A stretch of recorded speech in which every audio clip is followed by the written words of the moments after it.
كويس جدا، ولذلك غيروا من اسمها في علم الصوت في الزمان.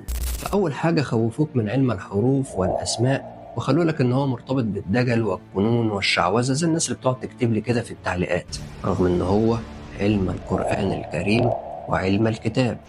تاني حاجة وهي مهمة جدا جدا، إن هم فصلوا لك اللسان المصري القديم والحضارة المصرية القديمة عن الذكر الحكيم صاد والقرآن ذي الذكر. رغم إن كل الأنبياء في القرآن الكريم كانوا على خط الزمن المصري كله، إلا إنك ما تلاقيش ولا نبي مذكور في الحضارة المصرية القديمة. فهم طبعا حرفوا لك عن قصد الحضارة المصرية القديمة بالكامل، مع تشويهها، مع كمان فصلها عن الذكر الحكيم. ولكن إن ربك لبالمر صاد والقرآن ذي الذكر.